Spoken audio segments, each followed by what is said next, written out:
Vai fazer homenagem agora. Vamos nos preparar, né? Eu não sei se já está gravando aí na... Quem é que está na transmissão? Já está gravando, Bernardo? Pode botar esse momento também na gravação, tá? Por favor.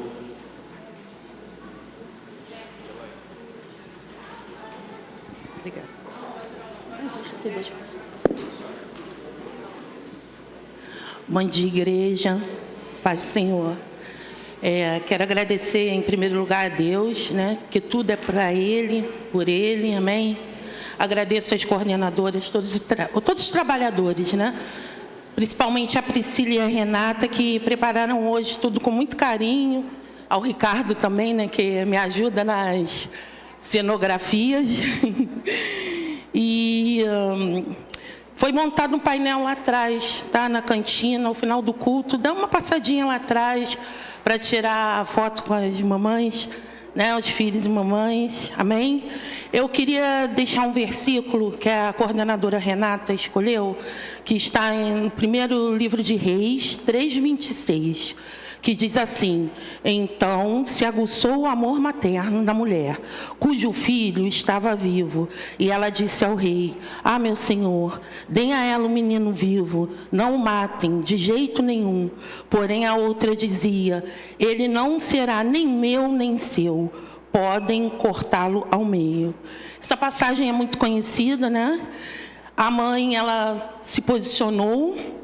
E eu já li várias vezes, mas não tinha lembrado, né, desse amor aguçado.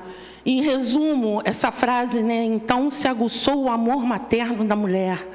Fala do amor que dá força, é intenso, é marcante, impulsiona nas situações difíceis.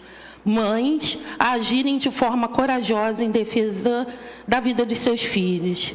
Eu quero desejar também um feliz Dia das Mães para as mães do coração, né? Aquelas que amam os filhos que não foram gerados por elas. E hoje eu li uma mensagem que dizia: falar das mães é falar de Deus, pois no coração delas está o verdadeiro amor. Que o Senhor continue abençoando todas as mamães com muita saúde, paz, alegria e esse amor, esse aguçado amor materno de mulher. Amém? Pode tirar agora.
Amém. Graças a Deus. Vamos fazer uma coisa diferente hoje?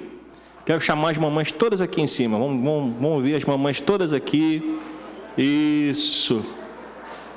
Vamos subir aqui para receber esta oração. Se tiver alguma mãe dessas crianças lindas, pode ficar do lado aqui do seu filho ou da sua filha. Isso. Bênção de Deus.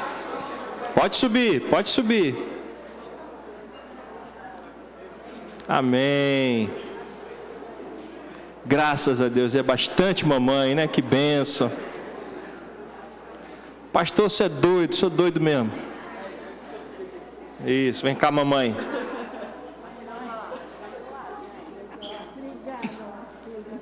Isso. Subam aqui todas as mamães. Raquel está por aí? Vem cá, minha filha. Não está grávida não, viu, gente? Não estou chamando ela por causa disso, não. Queria muito, mas ainda não. Vou pedir a ela para fazer esta oração pelas mães, tá bom? Como filha que é, como neta, né? Isso. Já chegaram todas as mamães? Vem cá. Vem cá, fica perto da gente aqui. Isso. Pedir a Raquel para fazer esta oração pelas mamães. Amém, igreja. Vamos estender nossas mãos para abençoar. Ó Senhor, meu Deus e meu Pai, muito obrigado, Jesus, por essa manhã, por esse dia tão especial, Dia das Mães, Senhor. Ó Pai, Tu que é nosso Pai, tão amado, tão querido, nos abençoou com cada uma dessas mulheres, mulheres tão especiais, corajosas, Pai, dedicadas a Ti, servas de Deus, cada uma aqui, que o Senhor conhece muito melhor do que nós, Pai, conhece os corações, os sonhos, as preocupações, Pai. Ó Pai, o que elas precisam, o Senhor conhece a cada uma delas. Eu venho te pedir que nessa manhã o Senhor as abençoe de forma especial e única, Pai, de acordo com cada uma aqui, para cada família, que o Senhor estenda a Tua boa mão, Pai, nessa manhã e dê a elas um presente especial, Jesus, vindo dos céus, um presente vindo de Ti, que o Senhor as abençoe, Pai, ricamente, hoje, todos os dias e para sempre. É o que eu peço em nome de Jesus. Amém.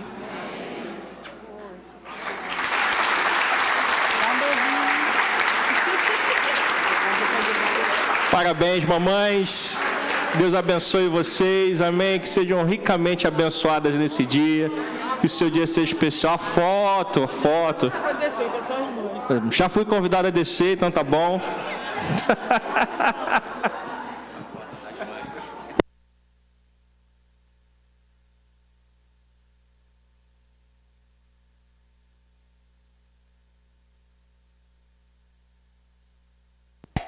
Vamos aplaudir ao Senhor, glória a Deus.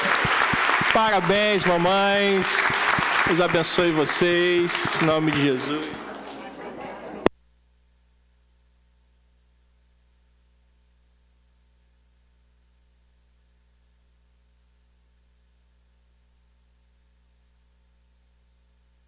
Desçam devagar, não precisa ter pressa não.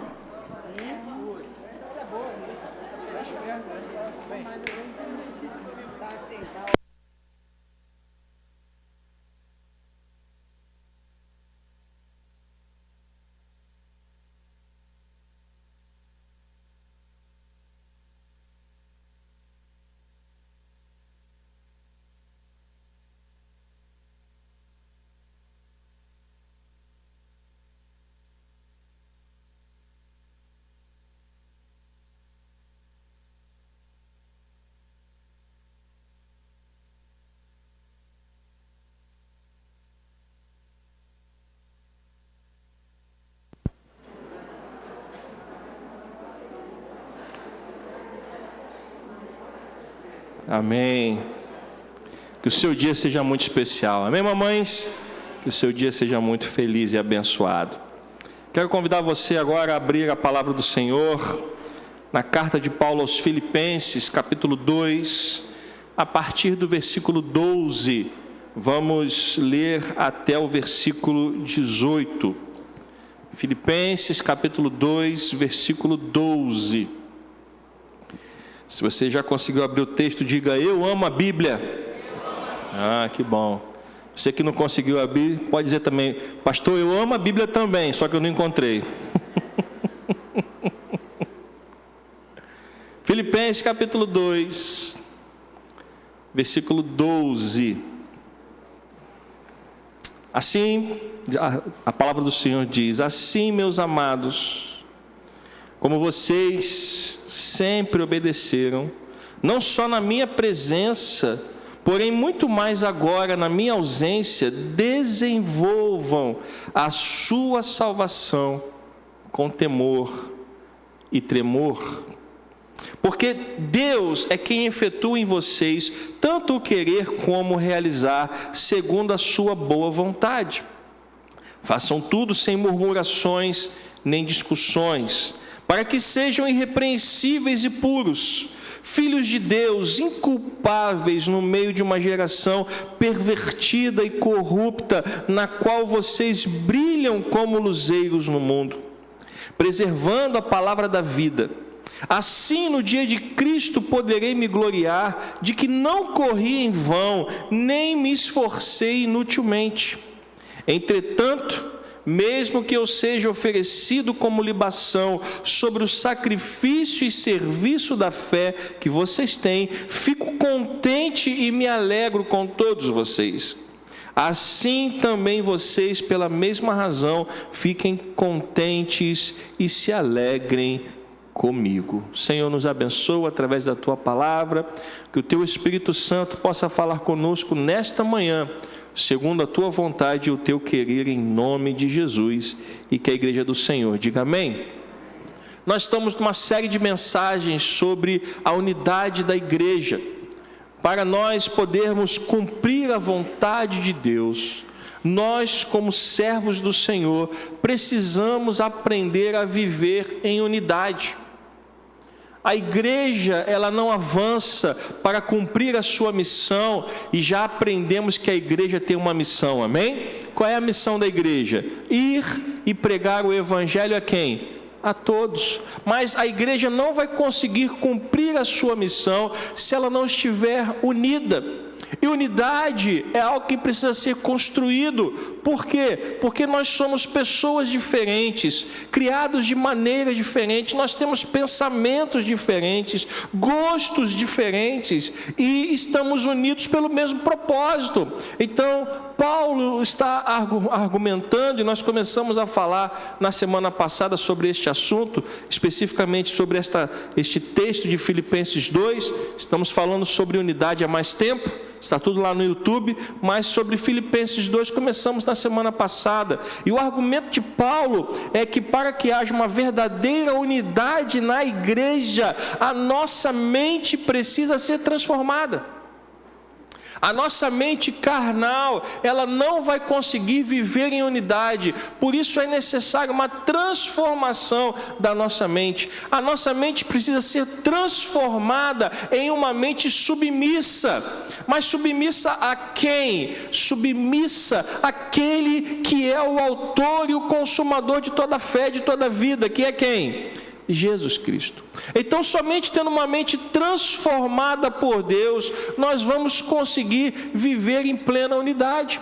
E neste trecho da carta aos Filipenses, nós começamos a falar semana passada que Paulo usa para este argumento, aonde a unidade da igreja precisa ser construída no momento em que a nossa mente é transformada para se tornar uma mente submissa a Deus. Paulo usa 4 exemplos. Alguém lembra dos 4 nomes que eu falei semana passada? Isso aí, são esses 4 mesmo. Paulo usa 4 exemplos neste capítulo de Filipenses. Ele usa o exemplo primeiro de Cristo, que nós falamos na semana passada.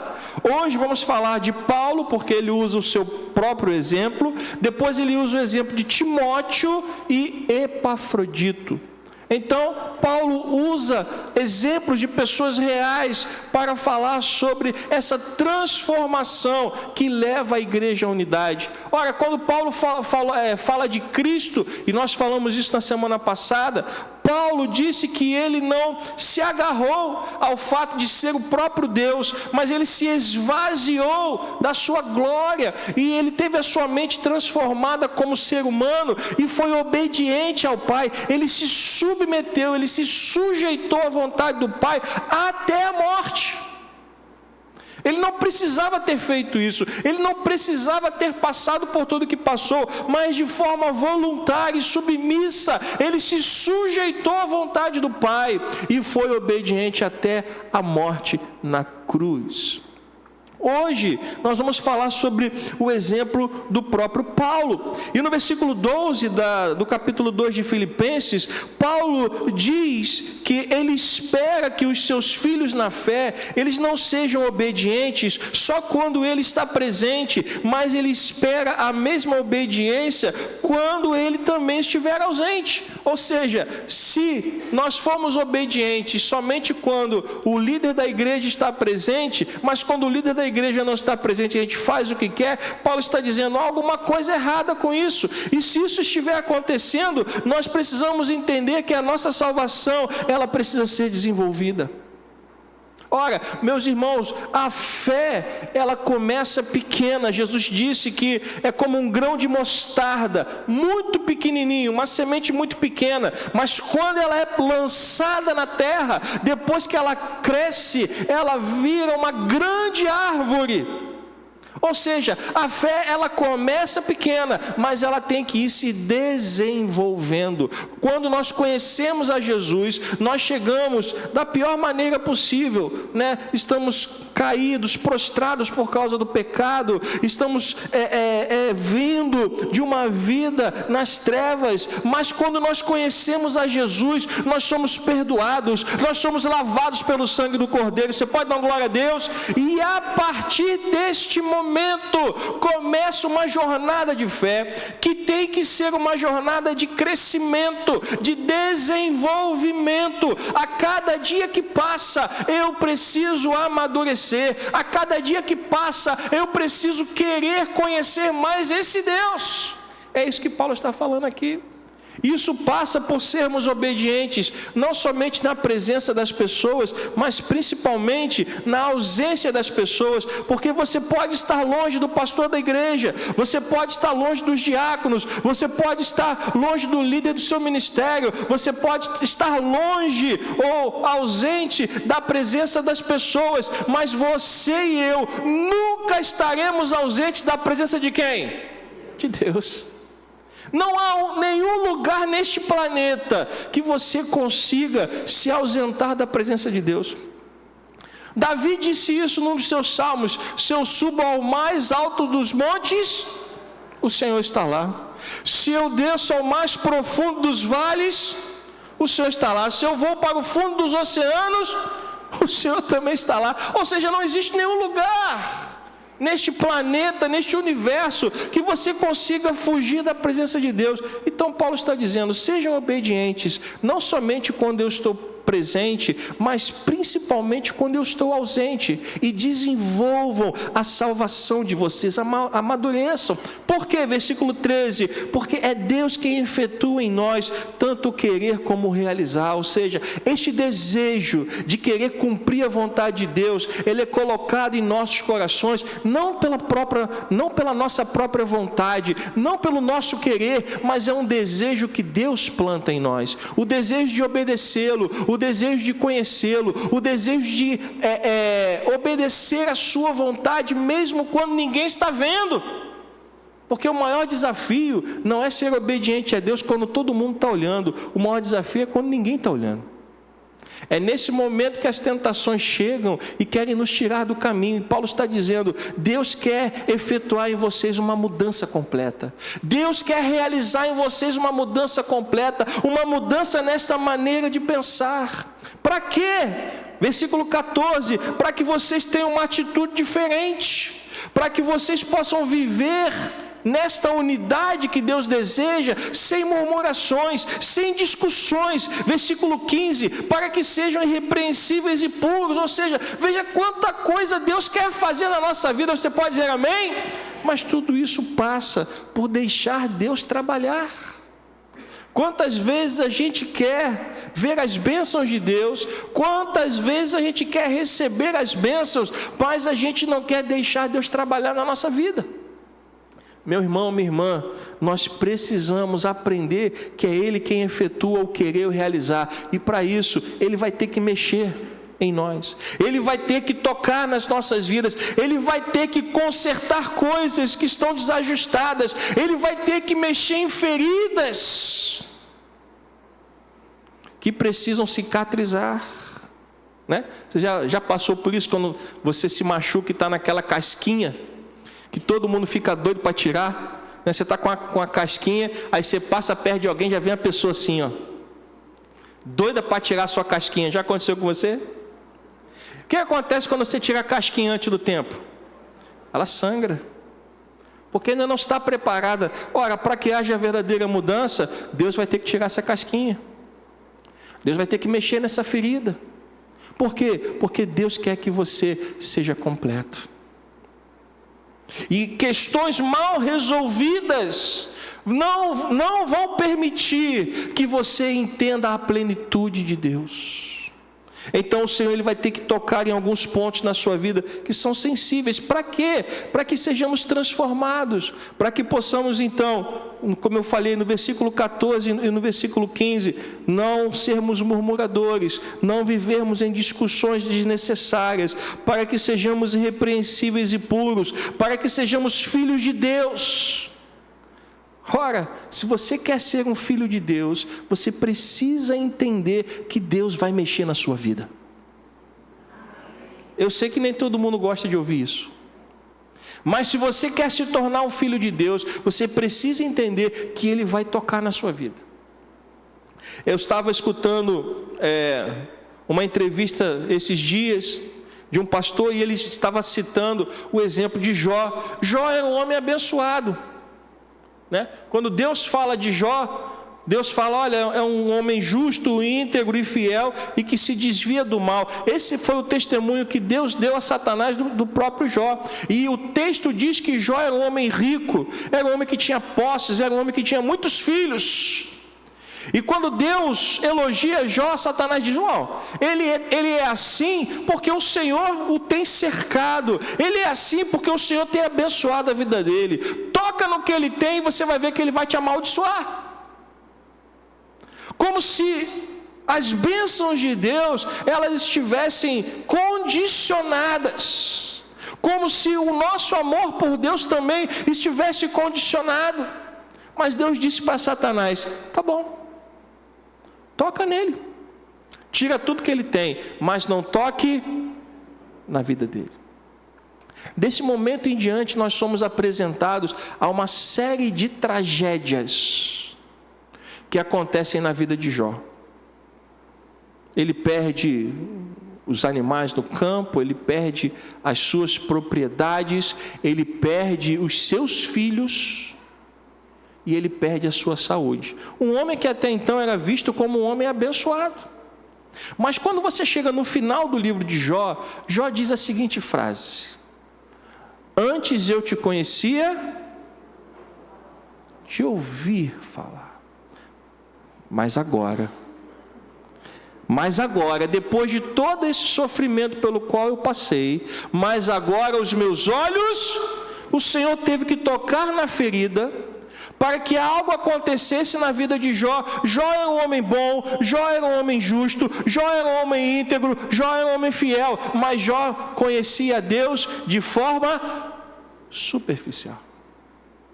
Depois daquela luta, depois daquela provação que ele passou, Jó passou a conhecer a Deus de forma mais íntima. E meus irmãos, às vezes Deus vai precisar levar você ao deserto, às vezes Deus vai precisar levar você a lugares áridos, para que você possa deixar tudo de lado para aprender a conhecê-lo. E é isso que Paulo está falando aqui. Se nós quisermos ser pessoas que não murmuram, que não discutem, que sejam irrepreensíveis e puros, que sejamos filhos de Deus, inculpáveis no meio de uma geração pervertida e corrupta, na qual vocês brilham como luzeiros, nós vamos precisar, como diz no versículo 12, obedecer sempre e desenvolver a salvação. É algo que nós temos que fazer todos os dias. Mas no versículo 16 ele fecha a frase dizendo assim: preservando a palavra da vida. Então Paulo está dizendo: para que sejam irrepreensíveis e puros, filhos de Deus inculpáveis no meio de uma geração pervertida e corrupta, na qual vocês brilham como luzeiros no mundo, preservando a palavra da vida. Não há nada mais importante do que preservar a palavra de Deus no seu coração. Você pode adquirir muitas coisas ao longo da sua vida, você pode ter muitos imóveis, propriedades, dinheiro guardado no banco, muitos carros, uma vida de luxo, de riqueza, mas sem a palavra de Deus, você não tem nada. Não existe nada mais precioso do que a palavra da vida. Isso é tão importante que no próprio versículo 16, Paulo diz assim: no dia de Cristo eu poderei me gloriar de que não corri em vão, nem me esforcei inutilmente. Ou seja, Paulo está dizendo: se vocês conseguirem alcançar esse entendimento, se vocês conseguirem obedecer não somente na minha presença, mas também na minha ausência, se vocês desenvolverem a salvação com temor e tremor, versículo 13, se vocês entenderem que Deus é quem efetua o querer e o realizar, ou seja, Ele vai mexer em algumas coisas, se vocês aprenderem a não murmurar nem discutir, se vocês se tornarem irrepreensíveis e puros, se vocês se tornarem filhos de Deus inculpáveis no meio de uma geração pervertida, se vocês no versículo 16 preservarem a palavra, eu vou saber que eu não corri em vão. A alegria de Paulo estava na certeza de que a igreja entendeu a palavra de Deus. Paulo lutou por uma igreja unida.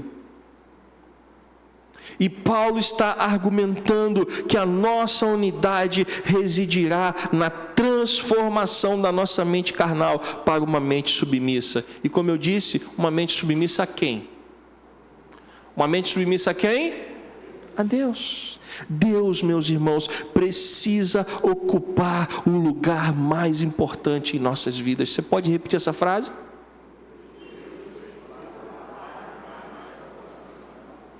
Ele tem que ser a pessoa mais importante da nossa vida.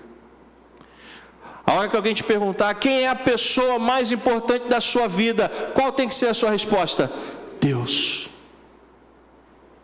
Deus. Quando isso acontecer, é sinal que nós estaremos preparados para todo e qualquer sacrifício que se faça necessário. E entenda, meus irmãos, a vida cristã, ela vai exigir sacrifícios. Jesus Cristo disse: se alguém quer vir após mim, você conhece o texto, negue-se. O que é negar-se a si mesmo? É dizer não para quem? Para você. É dizer não para aquilo que eu quero, é dizer não para aquilo que eu desejo. Então Jesus disse: se alguém quer vir após mim, primeiro, negue-se a si mesmo. Segundo, tome a sua cruz, ou seja, esteja disposto a morrer. Depois você vem e me siga. Se você quer seguir a Jesus, você vai precisar fazer sacrifícios.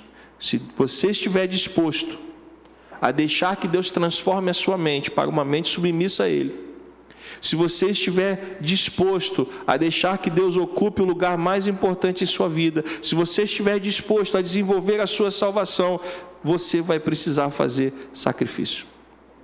Agora, deixe-me te falar uma coisa: o sacrifício só é um problema para quem não tem uma mente submissa. Você guardou o que eu falei? O sacrifício, ele só é um problema para quem não tem uma mente submissa. Submissa a quem? A Deus. O sacrifício só é um problema para quem não tem uma mente submissa a Deus. Para quem tem uma mente submissa a Deus, o sacrifício não é um problema. Quem tem uma mente submissa a Deus não tem medo do sacrifício. É por isso que você vai ler na história da igreja homens e mulheres que foram para o sacrifício sem pensar duas vezes. Por quê? Porque eles sabiam que a vida deles estava nas mãos de quem? De Deus. O problema é que nós vivemos hoje numa época e numa sociedade em que só se fala do bem-estar das pessoas, só se fala da felicidade. Pessoas não querem fazer sacrifício, não é para Deus não. Pessoas não querem fazer sacrifício nem pelo próximo. Eu estou falando alguma mentira? Hoje ninguém quer se sacrificar, não é por Deus não, é pelo próximo também. As pessoas não estão nem aí para o sofrimento da pessoa que está ao lado. Dirá para aquilo que Deus está pedindo. Por quê? Porque a mente está cauterizada por esta maneira carnal de pensar da nossa época. Porque em primeiro lugar hoje, na vida das pessoas, está o quê?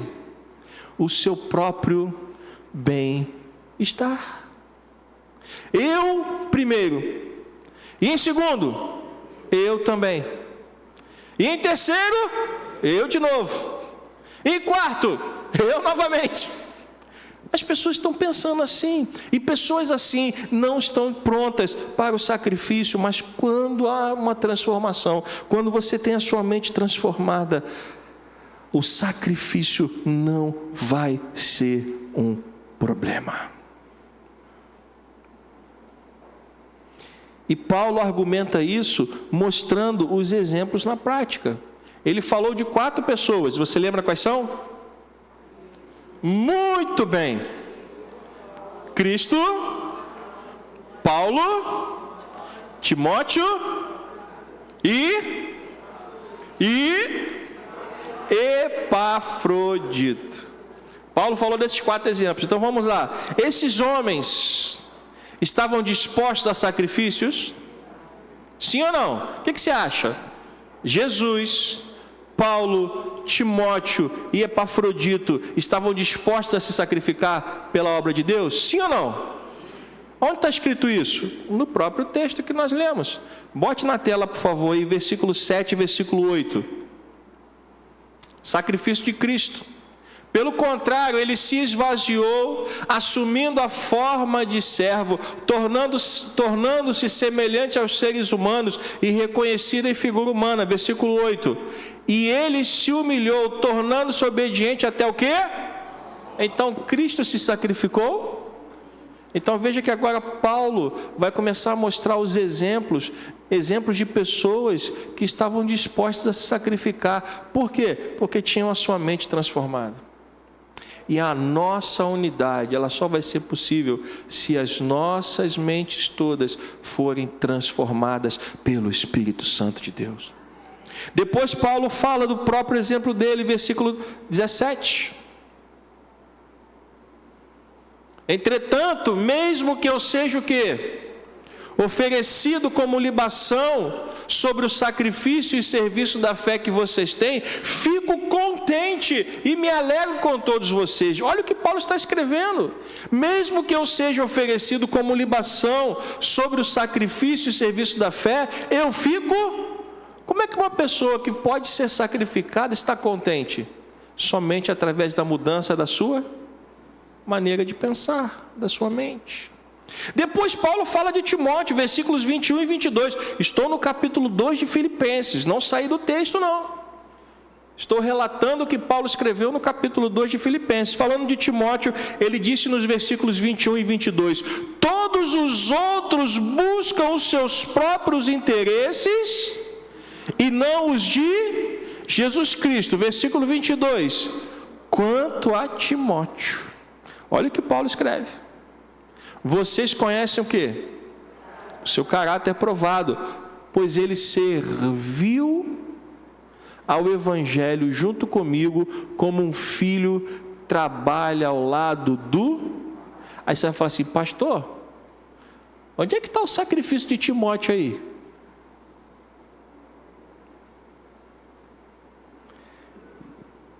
Timóteo, Paulo está dizendo aqui que Timóteo serviu ao Evangelho junto com quem? Timóteo serviu ao Evangelho junto com quem? Com Paulo. Lado a lado, como um filho trabalha ao lado do... Pois bem, Paulo andava onde? Volta e meia. Paulo, o que acontecia com Paulo? Paulo era? Quem que estava do lado de Paulo? Se tu acha que Timóteo ia para onde também? Quando Paulo era preso e Timóteo estava do lado, o que você acha que acontecia com Timóteo? Andar com Paulo não era para qualquer um, não. Andar ao lado de Paulo era saber que a qualquer momento você podia ser preso, você podia ser açoitado, chicoteado, apedrejado, sofrer naufrágio, porque tudo isso aconteceu com Paulo. E quem está do lado de Paulo? Então andar do lado de Paulo era trabalho para poucos. Mas quem é que estava ao lado de Paulo?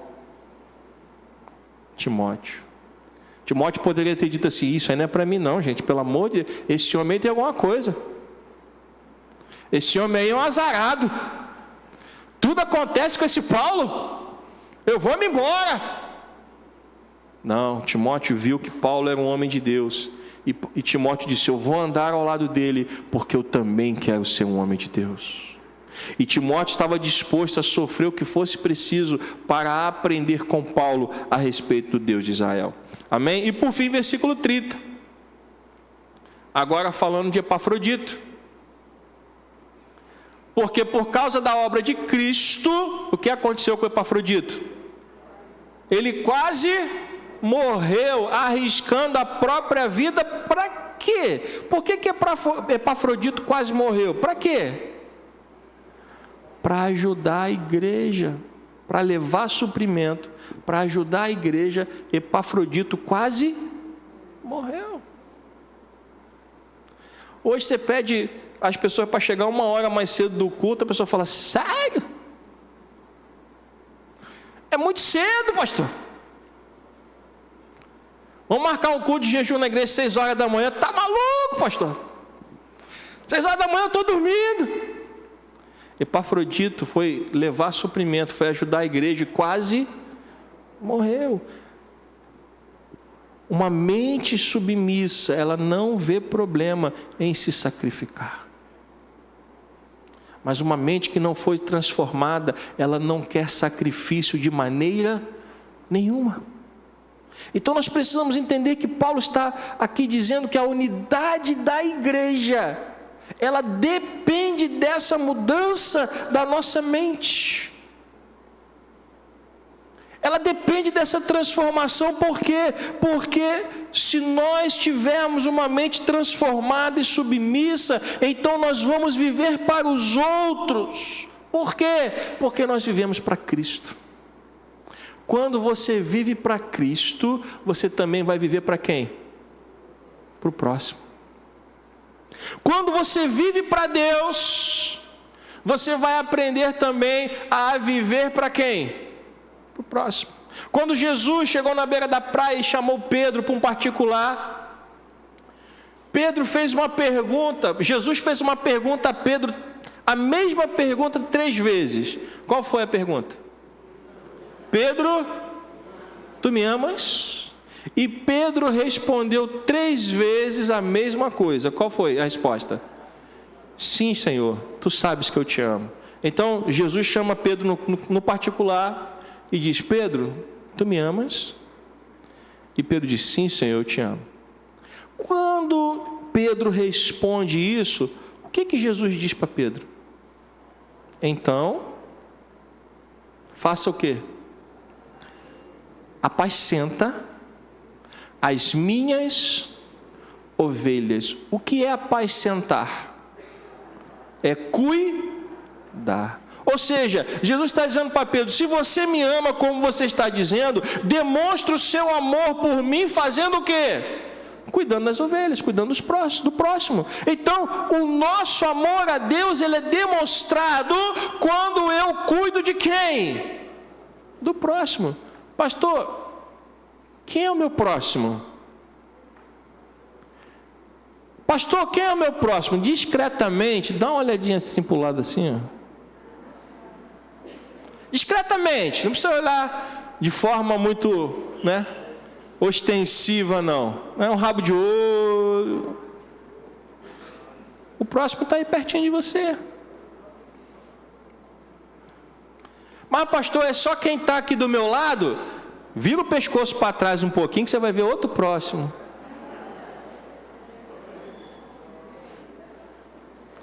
Então viver para Deus, na prática, é viver também para quem? O próximo. E Paulo estava disposto a se sacrificar por isso. Como que eu consigo isso? Como eu já disse, irmãos, permitindo que Deus opere em você. Se você não abrir a porta do seu coração, se você continuar agarrado às suas convicções, se você continuar agarrado às suas tradições, se você continuar lutando para não mudar, nada vai acontecer na sua vida. Para que haja uma mudança, você precisa esvaziar o copo. Eu não tenho nenhum copo aqui, eu não sei o copo que eu estou bebendo água, mas esse copo aqui eu já bebi metade desta água. Se eu quiser colocar água aqui, neste momento, eu vou encher quanto do copo? Só a metade. Mas se eu quiser encher o copo todo, o que eu tenho que fazer? Eu tenho que esvaziá-lo. E tem muita gente que Deus quer encher o copo, mas o copo já está cheio com tantas outras coisas. Está cheio com as suas tradições, com as suas convicções, com a sua maneira carnal de pensar, com aquilo que você aprendeu neste mundo tenebroso. E para que o Espírito Santo trabalhe na sua vida, você tem que jogar essas coisas fora. Você tem que esvaziar o copo. Para que o Espírito Santo então possa derramar o quê? Água viva. A água que, se você beber, segundo Jesus, você não terá mais sede. Como isso acontece, pastor? Como isso é possível? Através de algumas coisas. Deus usa para que esta mudança aconteça a sua palavra, o seu Espírito e a oração. Primeira carta de Paulo aos Tessalonicenses, capítulo 2, versículo 13. Pode colocar na tela, por favor.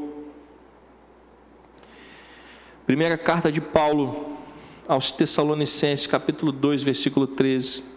O apóstolo Paulo, escrevendo à igreja em Tessalônica, ele disse: temos mais uma razão para incessantemente dar graças a Deus. Qual era a razão? É que os tessalonicenses, ao receberem o quê? Quando eles receberam a palavra, Paulo disse: ao receberem a palavra que de nós ouviram, que é de Deus, vocês fizeram o quê? Acolheram. Não adianta você receber a palavra e colocá-la de lado.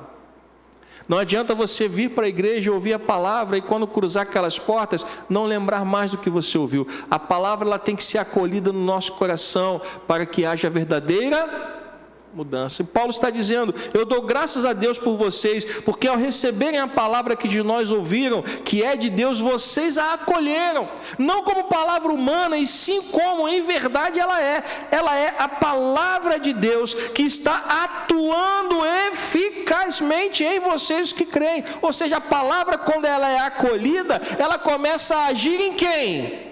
Em nós. Então, acolher a palavra no seu coração significa dizer que ela vai começar a gerar o quê? Mudanças. Depois, Paulo, escrevendo aos Efésios, capítulo 3, versículo 16, Paulo fala sobre a ação do Espírito. E ele escreveu dizendo: peço a Deus que, segundo a riqueza da sua glória, conceda a vocês que sejam o quê? Fortalecidos com poder. Agora, como nós somos fortalecidos com poder? Mediante o seu Espírito, aonde? No íntimo de cada um. Agora, a palavra quando ela é acolhida, né? Vimos lá em Tessalonicenses, quando ela é acolhida, ela gera mudança. Quando o Espírito Santo, ele entra no íntimo de cada um, ele gera poder. Mas como isso é possível de acontecer? Se nós tivermos uma vida de oração. Oração, meus irmãos, é um momento no qual você vai dedicar aquele tempo, aquele período única e exclusivamente a buscar a face de Deus.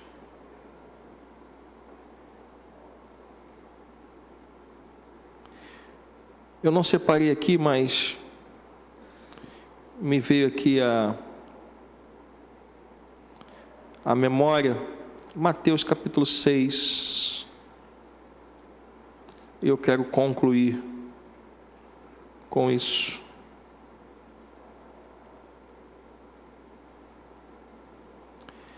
Mateus capítulo 6, versículo 5.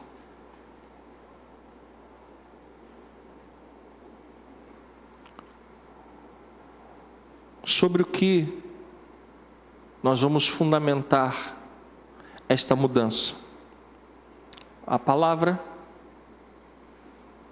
o Espírito de Deus e a oração. A palavra, vimos Paulo dando graças a Deus pela igreja dos Tessalonicenses, porque quando eles acolheram a palavra, houve na vida deles o quê? Mudança. Depois vimos em Efésios que mediante o Espírito sendo colocado no íntimo de cada um, eles receberam poder. E agora Jesus fala a respeito de oração. E quando orarem, não sejam como quem? Como os hipócritas. Ele estava falando dos fariseus, dos mestres da lei, que gostam de orar em pé nas sinagogas e nos cantos das praças para serem vistos pelos outros. Em verdade lhes digo que eles já receberam a sua recompensa, mas ao orar, e preste atenção nisso, ao orar, você precisa fazer algo diferente do que é feito. Você precisa entrar no seu quarto, fechar a porta e orar ao Pai em secreto. Oração tem que ser o seu momento de intimidade com Deus. Eu gostaria de dizer que nada é mais importante para você do que isso. Ah, pastor, eu não tenho tempo. Então eu quero te dizer uma coisa: arrume tempo para isso. Você pode fazer muitas coisas ao longo do seu dia, mas sem isso aqui, a sua vida vai ficar estagnada. Você vai continuar enfrentando sempre as mesmas lutas. Sabe por quê? Porque Deus, Ele não vai fazer parte da sua vida. Se você acorda de manhã e já pega o celular e já sai para a rua para trabalhar e já sai fazendo um monte de coisa, eu quero dizer para você, Deus não está com você nesse dia. Ah, pastor, mas eu tenho horário certo para pegar a condução. Acorde um pouquinho mais cedo. Ah, pastor, mas se eu acordar um pouquinho mais cedo, eu vou ficar com sono. Então eu tenho uma segunda coisa para te falar: durma um pouquinho mais cedo. Mas pastor, se eu dormir mais cedo, eu não vou poder ver os 30 episódios da minha série. Então não veja 30, veja 15. Você entende o que eu estou querendo dizer? Todo mundo pode fazer alguma coisa. Você pode encurtar um pouquinho o seu lazer, você pode dormir um pouquinho mais cedo, você pode acordar um pouquinho mais cedo, mas Deus tem que fazer parte do seu dia. Uma mente submissa entende isso.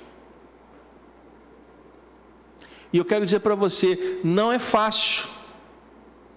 Sair de não fazer nada para fazer algo com Deus não vai ser fácil, porque o seu corpo, a sua carne já está acostumada com essa sua rotina, ok? A sua carne já está acostumada com essa rotina que você tem. Esta mudança, ela vai ser um sacrifício, mas para mentes submissas não tem problema algum em fazer um sacrifício. Não vai ser fácil. O seu corpo vai chiar, sua carne vai reclamar. Mas quando você começar a colocar Deus em primeiro lugar na sua vida, já de manhã cedo, entregar o seu dia em oração a Deus, eu duvido que você não veja uma diferença. Duvido. Você vai ver o quanto a sua vida vai mudar. Ah, pastor, mas eu preferia que eu fosse aí na frente e o senhor botasse a mão na minha cabeça, e o senhor fizesse uma oração que estava tudo resolvido. Deixa eu falar uma coisa para você, isso não existe. Se você acredita nisso, você está acreditando em algo que não existe. Se alguma vez você frequentou uma igreja e ensinaram isso para você, e ensinaram errado, Jesus está dizendo aqui, ao orar, faça o quê? Entre no seu quarto, feche a porta e vai orar ao Pai. Essas palavras não são minhas, elas são de quem? De Cristo. A todo momento nos evangelhos você vê Cristo se retirando do meio da multidão para quê? Para orar. Então, meus irmãos, se nós queremos ter uma mente transformada, e eu quero ter uma mente transformada, vai ter que haver sacrifício. Mas onde há sacrifício, existe uma mente submissa. E se a sua mente está submissa, é sinal que ela foi transformada. Então, que você possa colocar isso em prática na sua vida. Que a partir desta semana, você possa ter uma vida de oração, de leitura da palavra e de busca ao Espírito Santo. Você quer ser cheio do Espírito? Paulo escreveu na sua carta aos Efésios, no capítulo 5, não se embriaguem com o vinho, no qual há dissolução, mas se encham do Espírito. Quer ser cheio do Espírito? Busque a Deus. Bispo Roberto Macalister, nosso fundador da Nova Vida, ele dizia, muita oração, muito poder. Pouca oração, pouco poder. Nenhuma oração, nenhum poder. Ah, mas eu não sou pastor, para que eu preciso disso? Eu não vi aqui Paulo escrevendo para pastores. Eu vi aqui Paulo escrevendo para quem? Para igreja, para os filipenses, para os tessalonicenses, para os efésios. Paulo está escrevendo para pastores? O apóstolo Paulo está escrevendo para pastores? O apóstolo Paulo está escrevendo para quem? Para a igreja. Você é crente? Quem é crente aí, diga amém. Então essa carta é para você. Essas palavras de Paulo são para quem? São para você. Eu quero pedir a você, coloque isso em prática na sua vida. Paulo apresentou o exemplo de Cristo, que nós vimos semana passada, está lá no nosso canal do YouTube, você pode visitar depois. Hoje nós falamos sobre o exemplo do próprio apóstolo Paulo, vai estar no YouTube também. E se Deus nos permitir, semana que vem vamos falar sobre o exemplo de Timóteo. Para que isso, pastor? Para que a nossa igreja possa viver uma verdadeira unidade. Posso ouvir um amém? Vamos ficar de pé. Eu quero chamar os jovens aqui para nós cantarmos novamente aquela música. E com isso nós vamos encerrar o nosso culto ao Senhor hoje, para você poder ir para a sua casa ou sair com a sua família, né? Celebrar o Dia das Mães com muita alegria no seu coração. Mas eu quero encerrar cantando o que nós cantamos na oferta, lembrando que nós somos um corpo e que precisamos viver unidos. Mas para isso eu preciso receber o quê? Um novo coração do Pai, que também significa receber uma mente transformada, uma mente que agora ela é submissa. Amém? Os diáconos já podem estar aqui à frente. Ao final do culto nós vamos orar pelos enfermos, ungindo com óleo. E logo mais estaremos de volta às 18 horas para buscarmos a face de Deus, para apresentarmos a Ele o nosso culto em verdadeira adoração ao Senhor. Aleluia!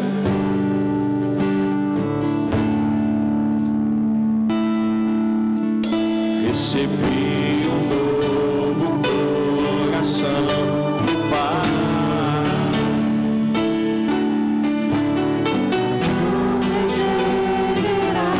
Oh, aleluia! Transformado, coração que é inspirado por Jesus. Como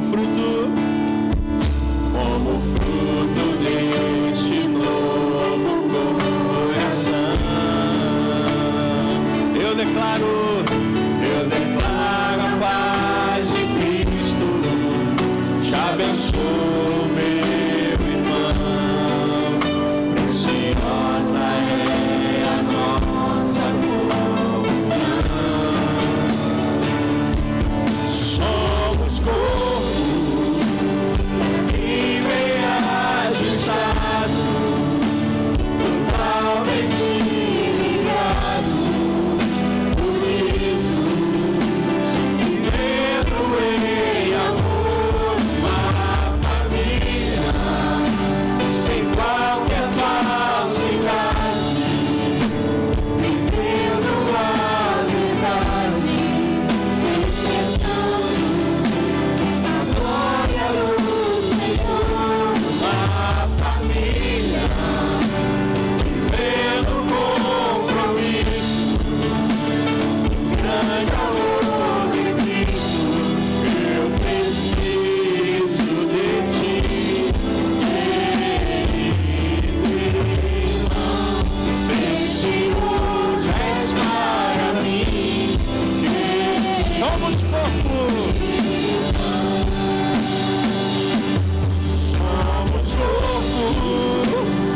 e bem ajustado, totalmente ligado, unidos, vivendo em amor, uma família, qualquer falsidade, vivendo a verdade, expressando a glória do Senhor.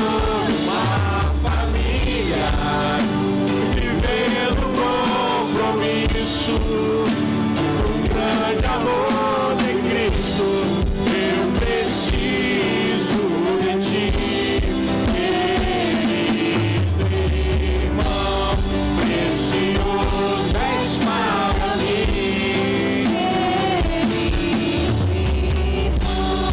Eu preciso de ti, querido irmão, precioso és para mim, querido irmão.